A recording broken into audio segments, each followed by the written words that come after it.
বিজেপির হাতিয়ার সন্দেশখালী। বঙ্গে এসে সন্দেশখালী নিয়ে হুঙ্কার নরেন্দ্র মোদীর।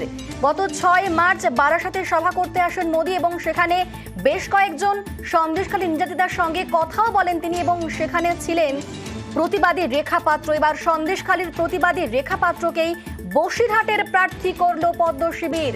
এই মুহূর্তে আমাদের সঙ্গে রয়েছেন তৃণমূল নেতা শান্তনু সেন।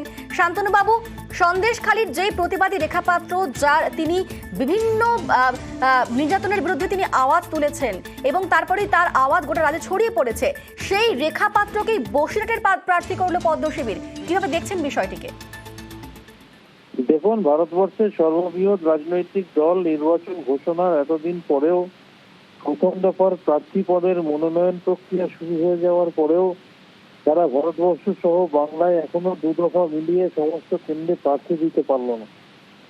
সেক্ষেত্রে কোন কেন্দ্রে তারা কাকে প্রার্থী করবে সেটা তাদের দলগত ব্যাপার। কিন্তু একটা জিনিস পরিষ্কার, বাংলার মানুষ জানে যে সন্দেশখালীর সিংহভাগ ঘটনাই বিজেপির পরিকল্পিত চিত্রনাট্য ছিল, যেখানে যা ঘটনা ঘটেছে তার তথ্যের প্রমাণের ভিত্তিতে, অভিযোগের ভিত্তিতে তৃণমূলের নেতা কর্মীরাও সেখানে রেহাই পায়নি, তাদেরকে অ্যারেস্ট করা হয়েছে।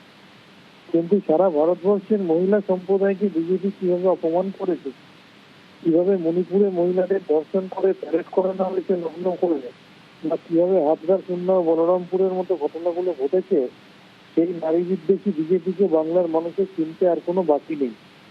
বসিরহাটের মানুষ বাংলার উন্নয়নের জন্য মমতা ব্যানার্জির সাথে আছেন এবং বিজেপির বাংলা বিদ্বেষী মনোভাবের বিরুদ্ধে তারা মানসিকতা তৈরি করে রেখেছে।